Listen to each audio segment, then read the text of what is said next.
Hi there, I'm Professor Marcia Devlin and I'm here today to give you a presentation called "The Odds Are Against Female Staff in Higher Education. Is it time to take action?"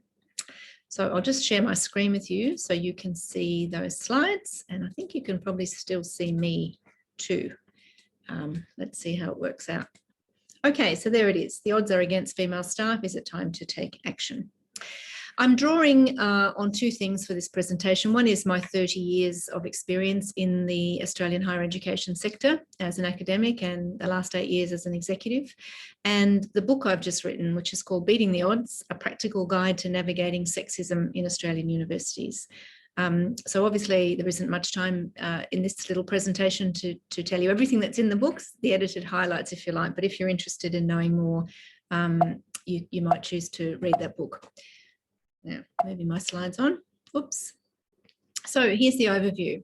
I'll talk a little bit about the odds of women succeeding in higher education. Spoiler alert, they're not good.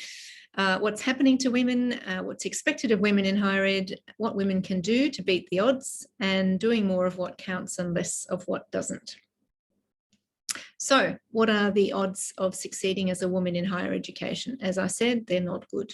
The Department of Education Skills and Employment 2019 figures show the following. There were 15% more women than men at Associate Lecturer Level A level, 25% more women than men at Level B, 11% more men than women at Senior Lecturer. So the men start to go past the women at Senior Lecturer.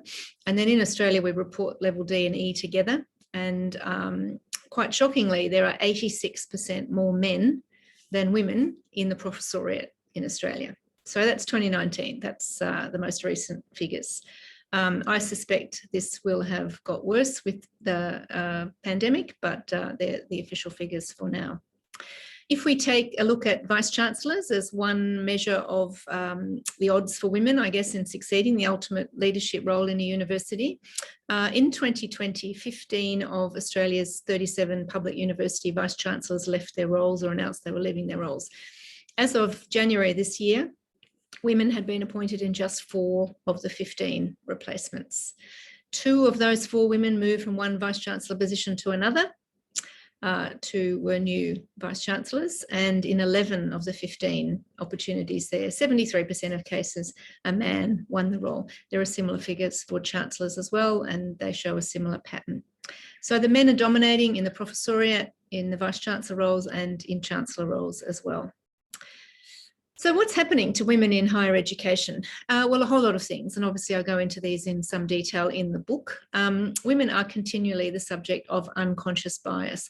We all have unconscious bias. I have them myself, and you all have them whether you know that or not. And that's where we make quick judgments and assumptions about people based on these biases we have. We relate them to gender and race and class and all sorts of things. I talk about it in relation to gender in the book, obviously. We tend to unconsciously associate women with child raising, nurturing, soft sort of things, and men with strong leadership, etc. It's a little bit more nuanced than that, but that's the essence of it. There are also implicit expectations of women and of women in higher education. They're expected to be interested in certain things and not in other things. They're expected to behave certain ways and not other ways because of their gender. I give some examples in the book. Women are, relative to men, invisible. Most women I know have had the experience of being in a meeting. You gesture to the chair to say you'd like to say something. The chair literally doesn't see you, looks straight through you and asks the bloke behind you or next to you what he thinks, but doesn't see you. And it's like a cloak of invisibility women have on all the time. Many women have talked to me about this, and some have told me they've gone as far as a number have told me that they've gone as far as going off to get communication skills training to improve their communication skills, thinking it's their fault that they can't get seen or heard. But it's not their fault. Things like the following point are also happening to them. Women are often interrupted, and much more often than men, most often, not always, by men. So man-interrupted. They are saying something in a meeting, they don't get to finish it, for a man interrupts, speaks over the top of them, and says either what he wants to say or finishes the sentence for them. I don't know of a woman who hasn't been interrupted that way, not only in higher ed, but certainly in higher ed. Women often have their ideas appropriated, or as my colleague Grant Dreher calls it, bro-appropriated, again, mostly by a man. And that goes like this. A woman says something in a meeting, no one reacts, it's like she hasn't been heard. A few minutes later, a bloke will say almost exactly the same thing, or very similar thing. Everyone says, oh, what a great idea, Barry. Yeah, but a woman actually said it a few minutes ago. It's a really bizarre but common phenomenon that women are very used to. Women will find it very challenging to be successful and liked at the same time. Success is often associated with strong, masculine, assertive traits. Being liked is often associated, for a woman in particular, with being nurturing and nice and gentle and not assertive and masculine. So it's this kind of impossible conundrum of how to be successful and liked. And at the moment, women who want to be successful have to forego being liked, even if the reasons they're not liked are not accurate or even applicable to them. And women will find it almost impossible to have the right style.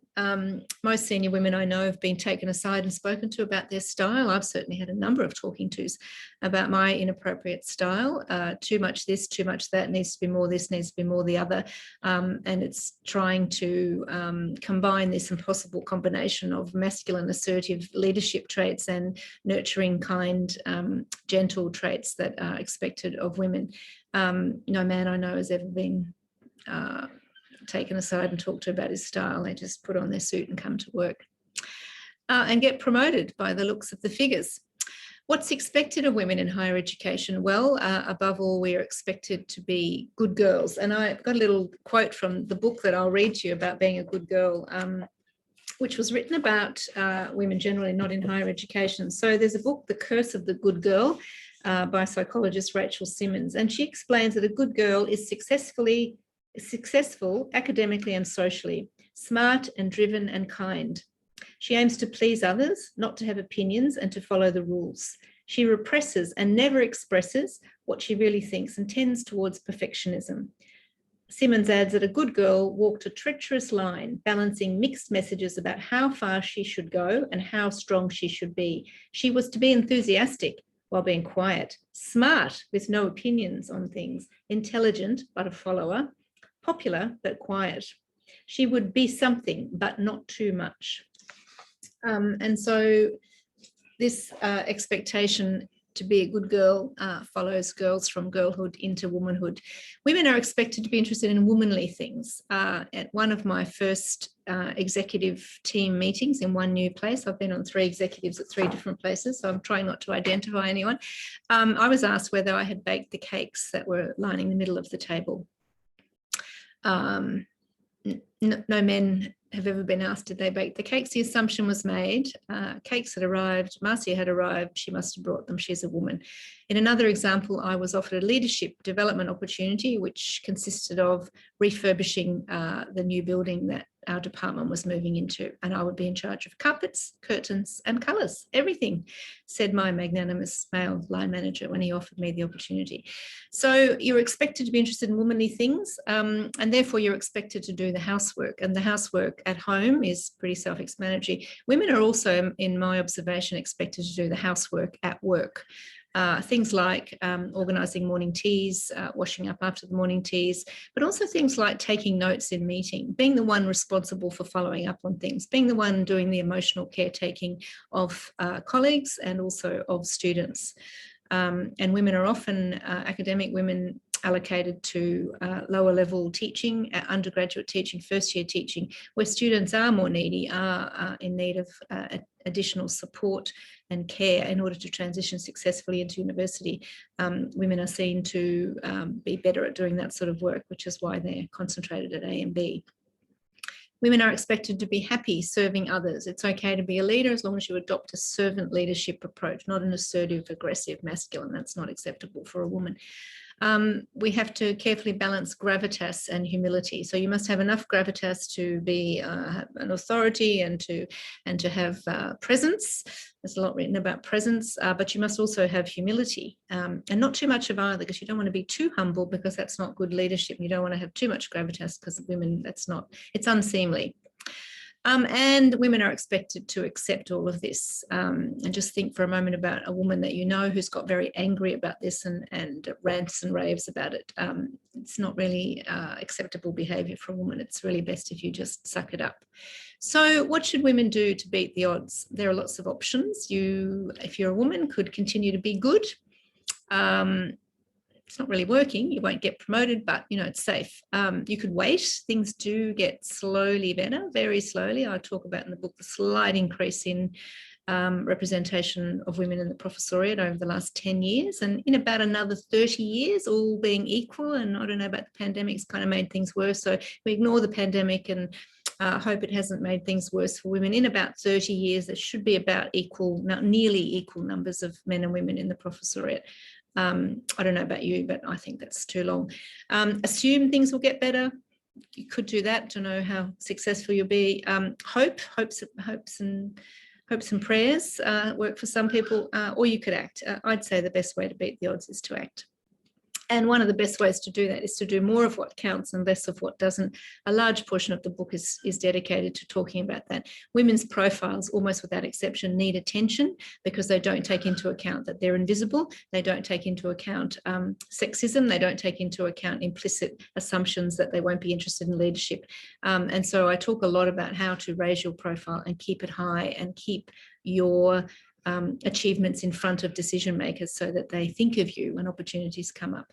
Focusing on what counts for promotion, for higher level roles, for leadership opportunities, and really maximising. Women tend to minimise their contributions to say, oh, it's nothing, because it's not acceptable to be boastful and to be up yourself and talk about your achievements. So how to maximise and really lay out what it is that you've done and what contribution you've made. Taking leadership opportunities, women will often think they're not ready unless they meet all of the criteria and have already done the job. And, but a leadership opportunity is something that will stretch you. It's something you haven't done before. And I really urge women to consider doing that. The two things I talk about most in the book, though, about saying no. Women tend to say yes because they're expected to. They just get asked to do things and they say yes because they don't want to offend, because they want to please. We're people pleasers. And so starting to make no a favourite word and how to do that. And there's some practical advice there about that.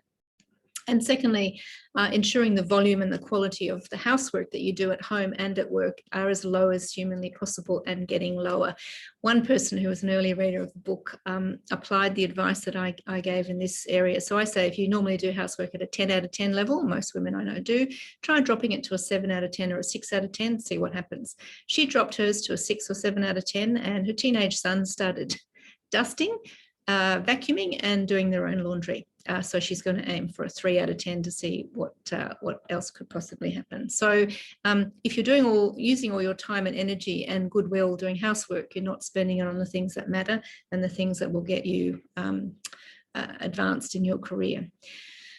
Beating the odds. So men have the power to make change because they hold most of the leadership roles and most of the power, but will they use it? The good guys will, they are, but there aren't enough of them. So that's hard.